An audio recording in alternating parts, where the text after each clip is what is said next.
E aí, como é que eu vou avaliar como esses jogos ele está fazendo impacto na vida do adulto? Ele é tão importante o contato da família perto, próximo, porque ali você brincando, você vai perceber aquela pessoa dando sinais. E aí que eu percebo, além, dentro do exercício físico, a memória. Porque quando eu começo a estimular a memória, se eu vejo que ele está tendo uma perca de memória, já é uma forma de estar procurando um tratamento melhor.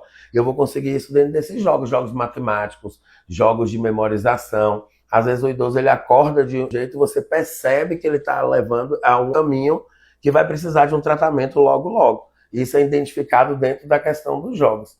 É observar a conversa, envolver toda a família, porque a memória afetiva ela é muito importante. Trazer lembranças mesmo. Eu falo, tem um joguinho da argola, tentar já acertar a argola no lugar e falar uma memória de infância, um amigo de infância, uma comida que gosta. Tudo trazer essas memórias afetivas, porque a família ela é importante em todo o processo, né? E a questão, perceber muito a questão do humor. Porque o humor ele vai dizer muito como vai andar o desenrolar do jogo, o desenrolar da brincadeira, se aquele jogo está agradando de fato ou se aquele jogo ele estressa mais a pessoa do que alivia. E aí tem umas pessoas que falam que jogos cura Alzheimer. Jogos cura Alzheimer? Não, não cura. A gente sabe que é uma doença degenerativa, ela é progressiva, mas ela pode, através das intervenções, não só medicamentosa, mas também de reabilitação, de psicoeducação, ser retardado, ou seja, ter sua evolução, tornar mais lenta através do tratamento. Entendi. Teve uma pesquisa que saiu agora falando sobre a importância da dança, né? Como esse processo, eu trabalho com dança também, e a gente vê como a dança ela é importante. Tem pessoas que dançam e está saindo até dos remédios antidepressivos, Sim. porque a dança ela traz esse poder mesmo da gente se encontrar, de criar, de jogar, de extravasar, e é tão bom a gente sair da aula de dança tão revigorado. E a verdade é que os jogos ele vai estimular aí de 30% até 40%, segundo alguns especialistas, o retardo do Alzheimer, né? Os jogos ele vai estar estimulando mais, porque a gente vai estar trabalhando muito mais essa questão de concentração e de memória. Um exemplo que eu gosto de usar é o seguinte: o idoso ele é acostumado a seguir a rotina todo dia ali, que é imposto para ele, ou que ele acha acomodado, não só o idoso, o adulto também, né? Que é cômodo, sair da zona de conforto dói. Mas imagina se essa rua um dia a Embasa resolve fazer um serviço nela e a gente não pode mais passar de carro. Eu vou utilizar de caminhos, de estratégia que tem ali para mim poder não parar e eu tenho que sair dali. Então os jogos ele vai te dar essas informações aí. Eu vou trabalhar os jogos aqui para, se caso chegar uma situação de extrema, eu saber me identificar e como sair daquela situação. Não ficar simplesmente ali parado até em base a terminar o serviço, né? Eu vou ter que trazer essas informações, achar esses caminhos para poder estar seguindo com a minha vida.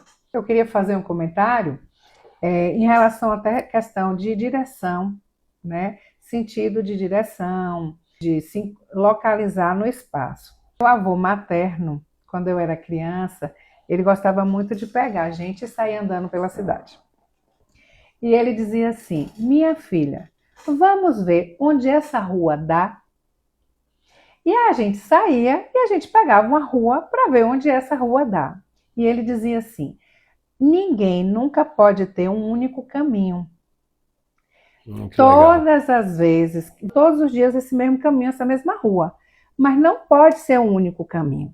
Você tem que ter outras possibilidades de outros caminhos, né? E isso é de uma sabedoria incrível. Ele não estava falando só do caminho. Sim. Eu, quando era criança, eu achava que estava falando só do caminho. Mas hoje, como adulta, ele estava falando de vida, porque muitas vezes a gente vê pessoas muito rígidas, Sim. Que se ela não for daquele jeito ali, que ela está treinada para fazer, ela não vai fazer. E isso é um prejuízo de funcionalidade impressionante. Verdade. Porque hoje, inclusive, com essas mudanças no mercado de trabalho, de IA, tudo isso está sendo muito privilegiado. Aquela pessoa que consegue ser criativa, aquela pessoa que consegue achar este novo caminho. Verdade. Né? Vamos ver até onde esse novo caminho, essa nova rua vai dar. E principalmente pós-pandemia, que todo mundo teve que se reinventar, sair dessa zona de conforto, né? E foi uma coisa assim que eu nunca esqueci. E que eu fiz com os meninos, com os meus filhos, que hoje já estão adultos. E legal, e é tudo isso aqui que a gente está falando do podcast mesmo, olha aí. Tá vendo como, metaforicamente falando, né? Falou demais de tudo que a gente queria transmitir aqui através do podcast. E tem a questão da tecnologia, porque a tecnologia ela chega e a gente precisa apresentar a tecnologia ao adulto, ao idoso, senão a gente também fica para trás, porque o mundo todo dia é muita informação, senão a gente vai ficar aquele pessoal que não quis evoluir com o tempo, né? E a evolução faz parte do processo humano. Mas, assim, trazer o celular, tentar ver qual é a reação de alguns jogos celular. Eu dou dicas de no celular usar muitos jogos matemáticos, jogos da memória. Cuidado com os cassinos, dê uma olhada, porque tem muita gente se viciando, Muito. né? Nos jogos, Eu acho jogos. que tem que pontuar que a família precisa realmente fiscalizar. Fiscalizar. Tanto a criança, o adolescente, como o idoso também. Então, tem um percentual muito grande de idosos ficando viciados em jogos, Isso. também com uso abusivo de celular, porque, assim, o tempo todo a gente está falando a criança e o adolescente, a criança e o adolescente, e muitas vezes talvez o idoso fique esquecido. Demais. E a família também tem que estar atenta se ela tem um idoso. Sim, até porque alguns jogos, percebe a questão do humor toda vez que ele tiver com o celular na mão. Tenta colocar um jogo ali para ver se ele vai identificar também com a tecnologia ou não, e tudo bem, tem que ser respeitado. Mas não só vale jogo digital não, sabe? O jogo digital ele tá aí para poder ajudar de forma a estimular e criar, não só reproduzir, porque senão vai virar a TV e o sofá da casa. Então a verdade é que o jogo, tanto quanto o treino, o exercício, ele tem que ser estimulado todos os dias. A gente não acorda, não bebe água, não vai treinar, que é a lei, tem que fazer, né? A gente tem que treinar, vamos aí sair todo mundo para treinar, jogar, brincar. O jogo e a brincadeira ele vai entrar dentro desse processo, principalmente na fase do idoso, colocar rotina. 3 vezes na semana, tempos curtos de 15 a 20 minutos, que é esse momento familiar, ou jogo online, ou alguma brincadeira que estimule. Viu a reação, tá gostando, aumenta um pouco o tempo, aumenta mais um dia da semana. Traga esses momentos de lazer, né? Não tão mercadológico como a gente vem encontrando na cidade, porque parece que para ter lazer você tem que gastar. E ele foge da principal função do lazer, que é simplesmente viver o ócio. Divertir ou simplesmente não fazer nada, mas o nada é tão assim vago, a gente sabe que o corpo ele tem que ser movimentado, que a gente tem que movimentar o corpo mesmo. Eu acho que a melhor hora para começar a fazer o jogo é agora. A gente já fez o nosso aqui, tá vendo como Sim. dá?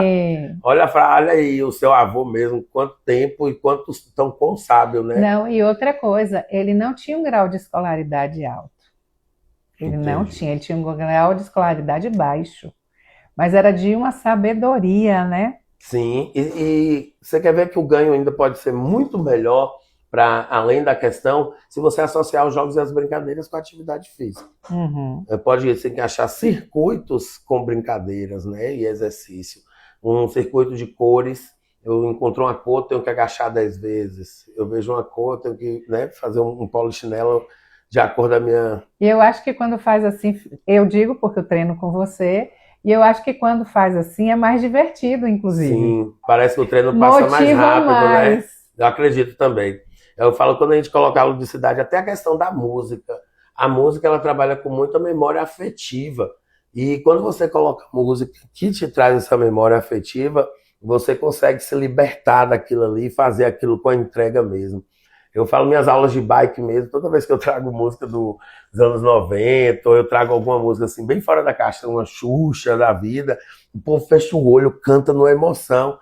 E aí você vê mesmo o quanto a música ela é importante nesse processo, principalmente na vida do idoso. E vai ter uma dica para os colegas profissionais da área também. Estude muito seu aluno, converse com ele para você saber mesmo que de fato ele gosta, quais os tipos de música, para não achar que vou colocar uma música, aquela música em vez de acabar acalmando, trazendo memória, ela vai estar estressando mais ainda. Porque são mundos diferentes, são realidades diferentes, mas que pode ser adaptado. Então você trazendo, né, cada coisinha no detalhe, a gente consegue fazer aquela forma ficar bem mais prazerosa. E aí, 40%, como eu tinha dito, né, dos jogos ele vai estimular, principalmente nos adultos, para que você faça pelo menos 3 vezes essas atividades de 15 a 20 minutos no seu dia a dia aí. Pode ser dominó, pode ser baralho, pode ser ludo.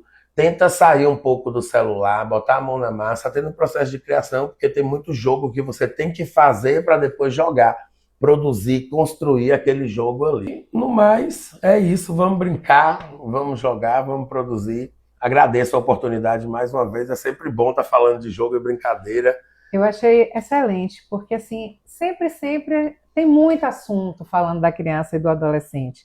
E principalmente o idoso vai ficando ao lado, né? Sim. Então eu acho que é muito interessante. Aqui na clínica eu não atendo adultos, mas os colegas atendem, tem um volume muito grande, os colegas que atendem adulto aqui, e pessoas com demência, pessoas com outras comorbidades. E a gente está aqui para acrescentar realmente, né? Sim. Acrescentar. Lembrando, né, que teve, acho que foi o ano passado, retrasado, aquele trabalho científico que mostrou que o diâmetro da panturrilha, o diâmetro da perna, estava relacionada ao cognitivo, ou seja, mostrando que pessoas que estavam bem fisicamente, ativas, fazendo exercício físico, apresentavam um declínio cognitivo mais lento, ou seja, estavam com cognitivo melhor. E assim para a vida inteira, a consistência ela é fundamental, né? Se eu vou estar estimulando aquilo todo dia, aquela rotina, né, de forma lúdica e prazerosa, eu vou ter um resultado, uma reserva de informação, me preparar para situações do dia a dia ao envelhecer, que vai me ajudar muito. A questão do equilíbrio, numa queda, tomada de decisões, e entender que você está ali ativo ainda e pronto para que de fato que as pessoas te enxergam, porque muitas pessoas acham que a pessoa envelhece e a pessoa acaba. E se a gente for olhar socialmente falando, a sociedade ainda ela não está pronta para receber o idoso de fato. Parece que quando a pessoa envelhece, ela fica ali e todo mundo tem que tomar essas decisões por ela. E aí trazendo essa autonomia dentro do jogo, dentro da brincadeira, fazer com que você entenda que você faz parte daquele processo ainda, tudo se transforma para você, né? E é essa questão dessa diversidade de estímulo mesmo. Trabalhar a coordenação, lateralidade, a questão da dimensão social mesmo, trabalhar a questão da divisão de grupos, de como as atividades em grupo são importantes. Eu acho que há uma contenção até social. Há uma cobrança social, tipo assim, que está sendo quebrada hoje, e isso é excelente. Eu digo porque eu sou mulher que estou entrando na menopausa. Então, existe uma cobrança social até de coisas bobas, tipo, ai, mas você já não tem idade para fazer isso. Sim. Você não tem idade para vestir tal roupa. E às vezes vai se cobrando da pessoa que está envelhecendo uma mudança de postura que vai fazendo essa pessoa às vezes até perder a alegria. Então, sim, não há problema nenhum esse adulto, esse idoso brincar. Por que haveria?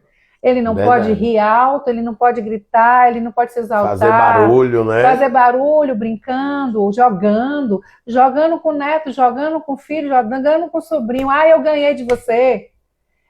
Então é justo e é direito, né? A pessoa viver uma vida, ela tem o direito de ter uma autonomia, ela tem o direito de ser alegre. Tomar suas decisões, processo, né, de né? Envelhecimento. Eu trouxe até uma frase para a gente finalizar o podcast, anotei aqui. Ninguém fica velho porque o tempo passou. A gente fica velho quando para de se interessar pelo novo. Então a gente sempre tem que estimular mesmo. O novo ele faz parte da gente. A gente vive o novo todo dia, mas o novo de acordo com a nossa visão, a nossa percepção, a nossa forma de enxergar e querer estar ali também. Então agradeço pela oportunidade. É sempre bom estar aqui passando informação, conhecimento e falando sobre o que eu mais amo falar, que é sobre a educação física, que é um leque extenso, né? Tão gostoso de falar. Obrigado, viu? Muito obrigada.